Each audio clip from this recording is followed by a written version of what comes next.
أعوذ بالله من الشيطان الرجيم. بسم الله الرحمن الرحيم. الحمد لله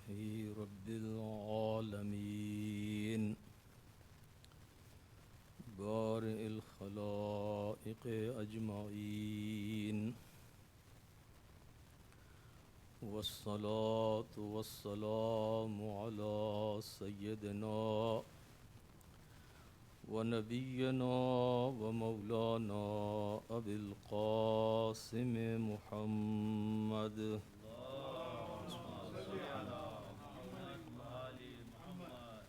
وعلى أهل بيته الطيبين الطاهرين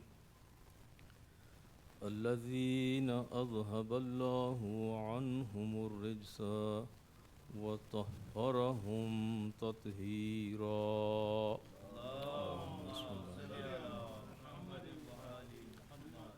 واللعنة الدائمة على أعدائهم أجمعين. أما بعد فقد قال الله تبارك وتعالى في كتابه المجيد وفرقانه الحميد. بسم الله الرحمن الرحيم. إنما وليكم الله ورسوله والذين آمنوا الذين يقيمون الصلاة ويؤتون الزكاة وهم راكعون. صلوات.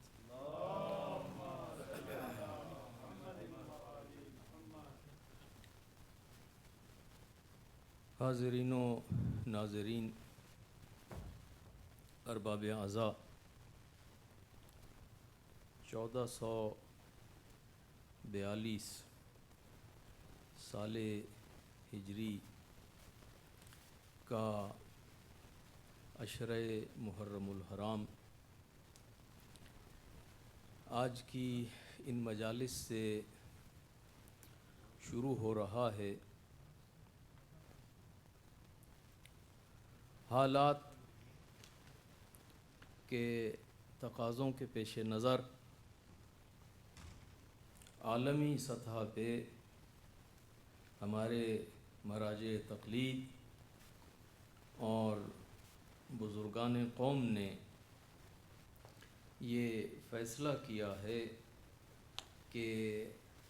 مجالس کا انعقاد SOPs کے تحت ہو اور تمام تر طبی احتیاط اور پرہیز کو مرحوظ خاطر رکھا جائے۔ عزاداری چونکہ ہماری شہرگ حیات ہے، ہماری لائف لائن ہے، ہمارا امتیاز اور ہماری پہچان ہے، اور ہمارا ایسا انسٹیٹیوشن ہے کہ جس کے حوالے سے ہم ذرہ برابر بھی کوتاہی نہیں کر سکتے۔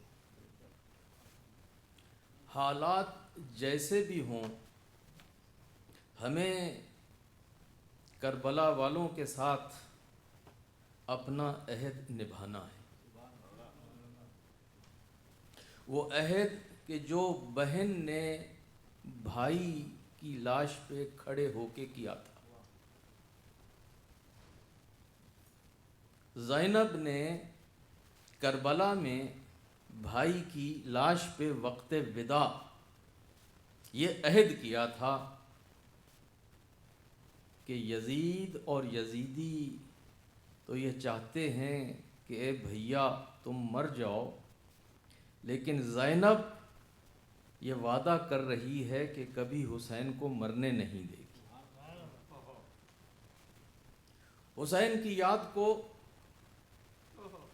زینب زندہ رکھے گی اور ایسا انتظام کر کے جائے گی کہ صبح قیامت تک اس پوری دنیا میں حسین حسین کی صدا بلند ہوتی رہے۔ عزیزان گرامی، موضوع مجالس اس عشرے کے لیے ولایت الہیہ اور ہماری ذمہ داریاں ہیں۔ ولایت الہیہ اور اس کے حوالے سے ہماری ذمہ داری۔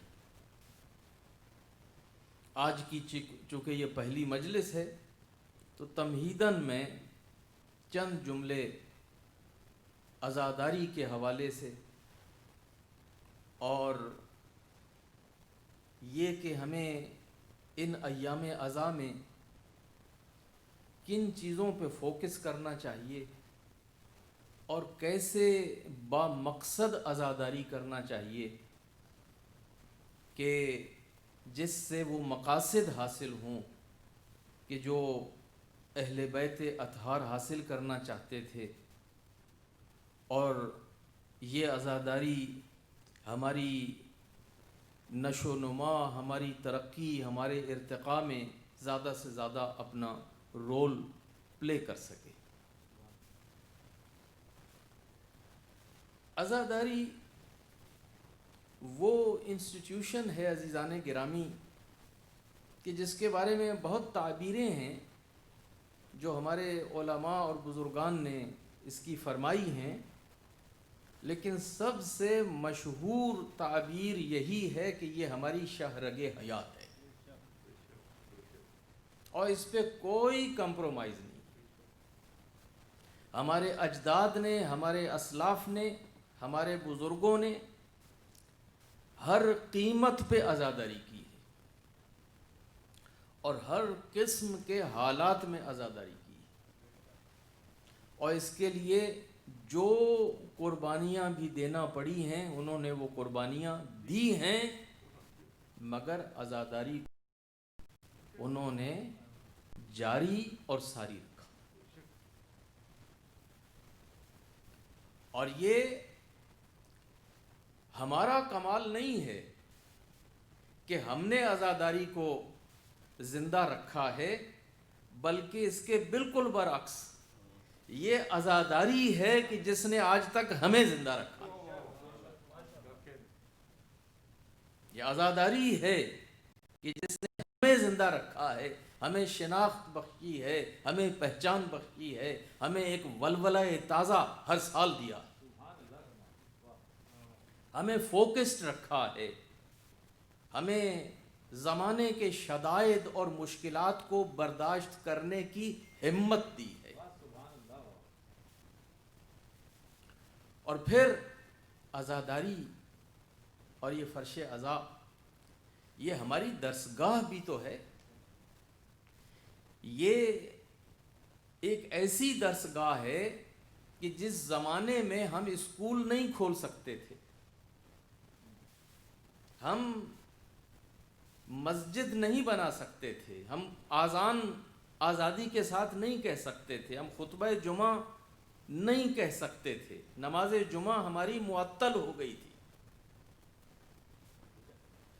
ہماری عید کی نماز، ہماری نماز جمعہ، ہماری نماز جماعت، یہ کچھ حالات اس قسم کے پیدا ہو گئے تھے کہ یہ سب معطل ہو گئی تھی۔ تقیہ کا دور تھا، پرسیکیوشنز کا دور تھا، اور ہم نماز کے لیے مسجد میں اکٹھا نہیں ہو سکتے تھے۔ جب سارے ہمارے انسٹیٹیوشنز بند ہو گئے تو یہی ایک فرش عزا تھا کہ جس پہ ہم اکٹھا ہوا کرتے تھے، اور اسی فرش عزا سے ہم نے اصول بھی سیکھے اور فروع بھی سیکھے،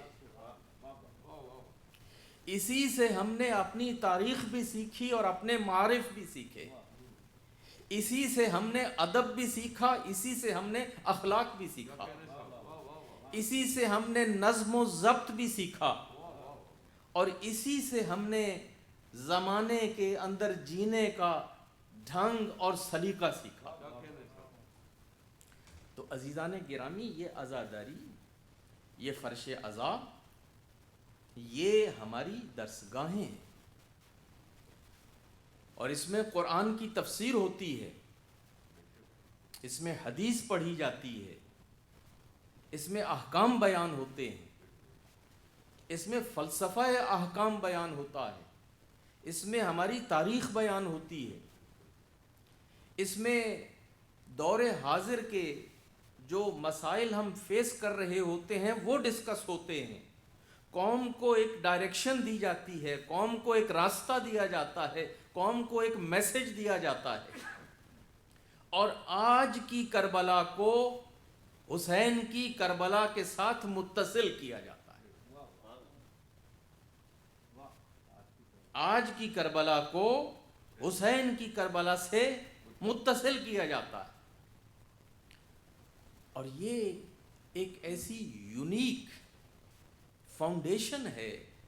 یہ ایک ایسا اچھوتا اور منفرد ادارہ ہے کہ جو اقوام عالم میں آپ نظر اٹھا کے دیکھ لیجئے، یہ صرف محبان اہل بیت کے پاس ہے۔ دنیا میں قومیں بہت ہیں، ادیان ہیں، مذاہب ہیں، اقوام ہیں، ملل ہیں، اور یقیناً ان کے پاس ریسورسز ہیں، لیکن جو ریسورس ہمارے پاس ہے، ایسا ریسورس عزیزان گرامی کسی کے پاس بھی نہیں۔ ہر قوم کے شہید ہیں، ہر قوم اپنے شہیدوں کا تذکرہ کرتی ہے، لیکن وہ کون سی قوم ہے جو 2 مہینے اور 10 دن لگاتار اپنے شہیدوں کا تذکرہ کرتی ہو، اور پھر صرف 2 مہینے 10 دن نہیں بلکہ سال بھر ان کا تذکرہ کرتی ہو، سال بھر اپنے شہیدوں کا، اپنے ہیروز کا تذکرہ کرتی ہو، ان کو خراج عقیدت پیش کرتی ہو، اور اس کے لیے فرش عزا پہ بیٹھتی ہو، گھنٹوں اپنا وقت اس پہ صرف کرتی ہو، اور اس پہ جو سرمایہ خرچ کرتی ہے۔ آپ نے دیکھا ہوگا عزیزان گرامی کہ ہماری قوم کا بجٹ، ہماری قوم کا وقت اور دیگر سرمایہ، اگر اس کا حساب لگایا جائے جو ہم عزاداری پہ خرچ کرتے ہیں، اگر اس سب کو آپ عالمی سطح پہ آپ کیلکولیٹ کر کے بتائیں تو وہ بعض حکومتوں کا جو بجٹ ہے اس سے بھی زیادہ ہوگا۔ اور پھر اس میں جو عقیدت ہے، صرف کھانا نہیں ہے، جس عقیدت سے اس کو تیار کیا جاتا ہے، جس عقیدت سے اسے پیش کیا جاتا ہے، اور جس عقیدت سے اس کو لائن میں لگ کے لیا جاتا ہے اور نوش کیا جاتا ہے، یہ صرف ہماری ملت کا امتیاز ہے۔ مذہبی اجتماع ہوتے ہیں، لیکن ایک مخصوص طبقہ ان اجتماعات میں شریک ہوتا ہے۔ کسی قوم کے صرف ضرورت مند اور غریب اور کم پڑھے لکھے اس میں شریک ہوتے ہیں، کسی قوم میں صرف بہت اس کے لیڈرز شریک ہوتے ہیں مگر عوام شریک نہیں ہوتے، پوزیشن ہولڈرز شریک نہیں ہوتے، اس کے بڑے دولت مند لوگ، اس کے سیلیبریٹیز شریک نہیں ہوتے۔ سیلیبریٹیز کو کیا لگے ان مذہبی اجتماعات کے ساتھ، لیکن کیا شیعہ قوم کا کوئی سیلیبریٹی، کوئی کسی پوزیشن پہ فائز ممبر پارلیمنٹ ہو، گورنر ہو، وزیر ہو، وزیر اعظم ہو، صدر ہو، آپ کو نہیں ملے گا کہ ایام عزا کے اندر، محرم کے اندر وہ فرش عزا پہ حاضر نہ ہوتے ہوں؟ غریب ہو، امیر ہو، کم پڑھا لکھا ہو زیادہ پڑھا لکھا ہو، عادی ہو عوام ہو یا ارباب اقتدار میں سے ہو، لیکن محرم کے ایام میں جب فرش عذاب بچھے گا تو اس پہ سب کے سب حاضر ہوتے۔ دنیا میں نے اس کے اوپر استقراء کر کے دیکھا اور اس کی کوئی مثال نہیں ملتی۔ ابھی تک وہ تصویر موجود ہے جس میں محمد علی جناح جب پاکستان بنا اور کراچی میں مجلس ہو رہی تھی تو محمد علی جناح خود مجلس میں حاضر ہو کے فرش عذاب پہ بیٹھے ہوئے تھے۔ کوئی تصور کر سکتا؟ صدر مملکت ہوں، گورنر جنرل ہوں۔ میں کراچی میں مجلس پڑھنے کے لیے گیا تو وہاں کے کور کمانڈر آ کے مجلس میں میرے سامنے بیٹھے ہوئے تھے۔ تو کور کمانڈرز ہوں،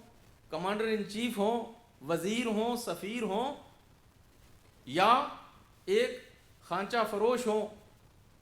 ریڑھی لگانے والا ہو، ایک مزدور ہو، ایک کسان ہو، ایک سیلیبریٹی ہو، ایک ان پڑھ ہو، وہ سب کے سب فرش عذاب پہ اکٹھا بیٹھ کے سیدہ کو پرسہ دیتے۔ وہ جو نماز کے بارے میں مشہور ہے نا کہ محمود و ایاز اکٹھا ہو جاتے ہیں، ایک ہی صف میں کھڑے ہو گئے محمود و ایاز، وہ اگر اس کا کوئی صحیح منظر اگر کسی نے دیکھنا ہے محمود و ایاز کو اکٹھا بیٹھنے کا تو وہ مجلس عزا ہے۔ ایک صلوات پڑھیے بابا جی۔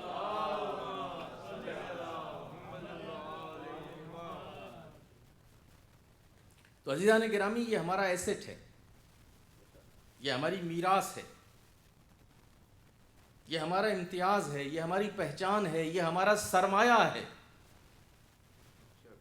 ہمیں تکلیف ہوتی ہے جب ہم بعض لوگوں کو یہ کہتے ہوئے سنتے ہیں کہ جو عزاداری کی اہمیت کو کم کرتے ہیں۔ بہت مجلسیں ہوتی ہیں، کم ہونی چاہیے، یا یہ ہے کہ اب زمانہ بہت آگے بڑھ چکا ہے، اب مجلس کی کیا ضرورت ہے۔ انقلاب جب آیا تھا نا ایران میں تو کچھ لوگوں نے امام خمینی کے پاس آ کے یہی کہا تھا کہ مشن اکمپلشڈ، 1400 سال کے بعد بالآخر حسین نہ صحیح تو فرزند حسین، یزید نہ صحیح تو یزید کا جو جانشین تھا اس کو ہٹا کے اس کی جگہ پہ بیٹھ چکا ہے، ولی فقیہ کی حکومت قائم ہو چکی۔ اب ہمیں ان جلوس عزا، مجالس عزاداری، اس کی کیا ضرورت ہے؟ اب ہمیں کانفرنسیں کرنی چاہیے، اب ہمیں سیمینار کرنے چاہیے، انٹرنیشنل افیئرز کے اوپر گفتگو ہونا چاہیے، سائنسی گفتگو ہونا چاہیے۔ یہ وہی واقعہ، وہی قصہ، وہی نوحہ، وہی مرثیہ، وہی کالے کپڑے، وہی کالے علم، اب اس کی کوئی ضرورت نہیں ہے، اس سلسلے کو بڑھا دینا چاہیے۔ امام خمینی صرف ایک فقیہ نہیں تھے، ایک فلسفی بھی تھے، اور ایک دور اندیش بزرگ تھے، زمانے کے نشیب و فراز کو دیکھے ہوئے تھے، اور انقلاب کی تاریخ سے واقف تھے۔ جواب میں کہا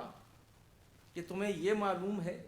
کہ یہ جو کچھ ہم نے حاصل کیا ہے یہ اسی عزاداری کا تو نتیجہ ہے،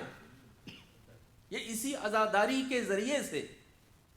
انہی مجالس کے ذریعے سے، اسی یا حسین کے ذریعے سے،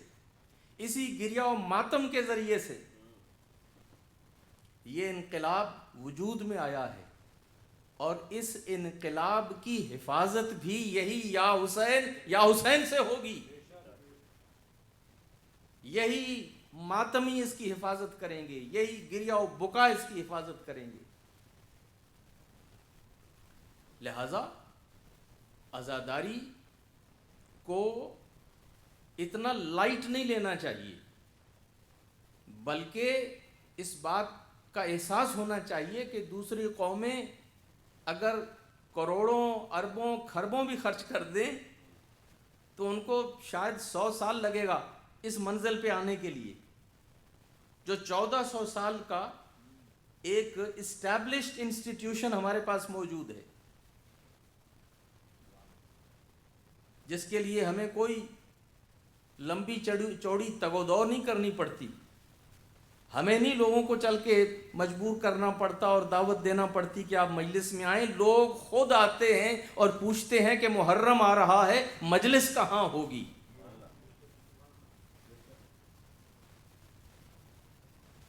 آپ کا وقت زیادہ لینا نہیں چاہتا، ورنہ اگر آپ دیکھیں آج سے 40 سال پہلے جب آپ لوگ اس ملک میں آئے تھے، 40 سال 50 سال پہلے، تو لوگوں نے ایک دوسرے کو کیسے ڈسکور کیا؟ لوگ یہی جب محرم نزدیک ہوتا تھا تو لوگ ادھر ادھر پوچھتے تھے کہ محرم آ چکا، محرم نزدیک آ رہا ہے، مجالس کہاں ہوں گی؟ تو مجالس، جہاں مجلس کا پتہ چلتا تھا وہیں سارے اکٹھا ہو جاتے تھے، اور وہ مجالس جو بیسمنٹوں میں، گھروں میں، اپارٹمنٹوں میں ہوتی تھیں، آڈیو کیسٹ سن کے، پھر اس کے بعد ویڈیو کیسٹ سن کے، یہ مولانا حضرات تو بعد میں آئے، لیکن یہ ہے کہ یہ عزاداری تھی جس نے عزاداروں کو اکٹھا کیا، جس نے مختلف لوگوں کو اکٹھا کیا، ایک دوسرے کے لوگ قریب آئے، اور پھر وہ سلسلہ چلتے چلتے آج آپ کے پاس ان بلڈنگوں کی صورت میں، ان اداروں کی صورت میں، ان انسٹیٹیوشنز کی صورت میں اب آپ کے سامنے۔ اگر یہ عزاداری نہ ہوتی، اگر وہ مجالس نہ ہوتی آڈیو کیسٹ والی، اگر وہ ویڈیو کیسٹ والی وہ مجالس نہ ہوتی، اگر وہ بیسمنٹوں اور اپارٹمنٹوں میں وہ چھوٹی چھوٹی مجالس نہ ہوتی، تو آج یہ عظیم ادارے بھی نہ ہوتے۔ یہ ادارے، یہ مساجد، یہ برکت ہے اسی عزاداری کی۔ لیکن عزیزان گرامی، جس چیز کی ضرورت ہے وہ یہ ہے کہ ہم جہاں پہ عزاداری کی قدر و قیمت کو پہچانیں، وہاں پہ اس کو، وہ فارسی میں ایک اصطلاح ہے بروز کرنا، کہ آپ اس کو یعنی زمانے کے ساتھ اپنے جو وقت کے تقاضے ہیں، جو آپ کا زمان و مکان ہے، جو ٹائم اینڈ سپیس ہے، اس کے ساتھ اس کو الائن کرتے رہنا چاہیے۔ ضرورت صرف اس بات کی، وقت بدل چکا ہے، وقت کے تقاضے بدل چکے، جس سوسائٹی میں ہم رہتے ہیں یہ سوسائٹی وہ اس سوسائٹی سے مختلف ہے کہ جس میں ہم رہتے آئے ہیں۔ ہم ایک نئی دنیا میں ہیں، گلوبل ولیج میں ہیں، ڈیجیٹل ورلڈ میں ہیں۔ اب کوئی چیز پرائیویٹ نہیں ہے، کوئی چیز لوکل نہیں ہے، ہر چیز گلوبل ہو گئی، اور ہمارے ہمسائے بدل چکے ہیں، ہمارے جو وقت کے تقاضے ہیں وہ بدل چکے ہیں۔ لہذا کرنے کا کام صرف یہ ہے کہ ہم اپنے آپ کو اپ گریڈ کریں، وقت کے تقاضوں کے ساتھ اپنے آپ کو الائن کریں،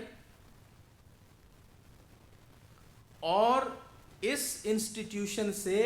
میکسیمم بینیفٹ جو ہے وہ حاصل کریں،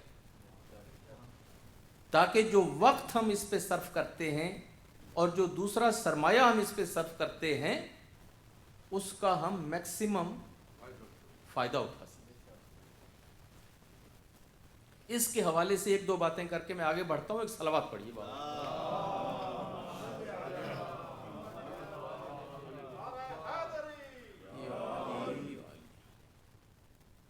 دیکھیے، ہم ایک تبدیلی کے دور میں رہ رہے ہیں۔ ویسے تو تبدیلی ہر زمانے میں تبدیلی ہوئی اور ہر زمانہ تبدیلی اور تغیر کا زمانہ ہے،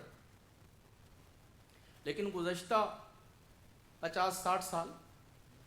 میں یہ تبدیلیاں بہت تیزی سے ہوئی ہیں، اور خاص طور پہ یہ 40-50 سال میں ٹیکنالوجی، انٹرنیشنل پالیٹکس، اکانومی اور سوسائٹی میں جو تبدیلیاں جس تیزی کے ساتھ آئی ہیں، گزشتہ 50-60 سال میں اتنی تبدیلیاں غالباً کئی صدیوں میں نہیں آئی تھی، صرف 50-60 سال میں جو تبدیلی آئی۔ تو اس تبدیلی کے نتیجے میں مجالس کے بانی، مجالس کے سامعین، مجالس میں شرکت کرنے والے وہ مختلف قسم کے خیالات اور نظریات رکھتے ہیں۔ ایک تبدیلی کا اثر جو ہے ہر کسی کے اوپر ہوا ہے، اور وہ تبدیلی کا اثر ہر کسی کی جو ایکیڈیمک بیک گراؤنڈ ہے، جو ان کی سوشل بیک گراؤنڈ ہے، جو ان کی فیملی بیک گراؤنڈ ہے، اس کے اعتبار سے ہوا ہے۔ ہر کسی کے اپنے اپنے پرسنل ایکسپیرینسز ہیں، ہر کسی کی ایک اپنی سوچ ہے۔ اس کا نتیجہ یہ ہوا کہ اب کچھ لوگ ہیں جو یہ چاہتے ہیں کہ عزاداری تو ہو لیکن اس میں تاریخ بیان نہ ہو، اس میں وہ جو تاریخی واقعات ہیں عام طور پہ مجالس میں بیان ہوتے ہیں فضائل کے یا مصائب کے، ان کا ذکر چھوڑ دیا جائے، صرف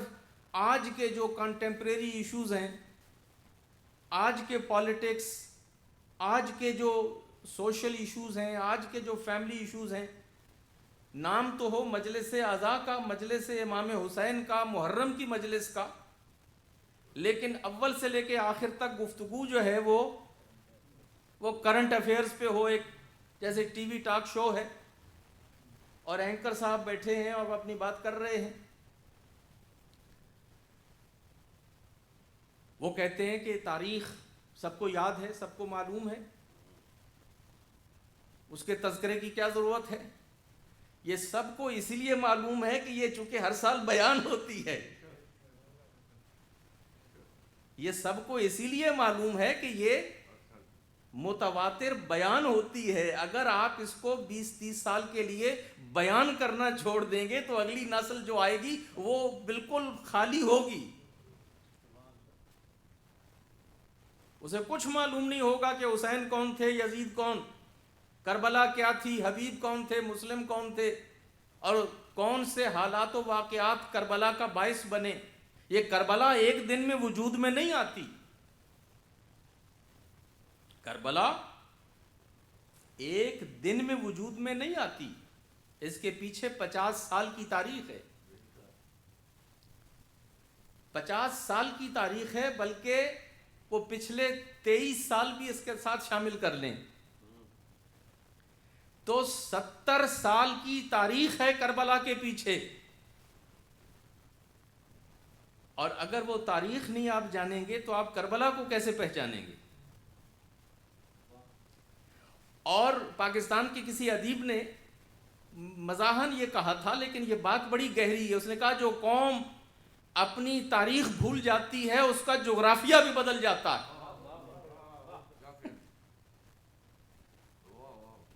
جو اپنی تاریخ بھول جاتے ہیں ان کا جغرافیہ بھی بدل جاتا ہے۔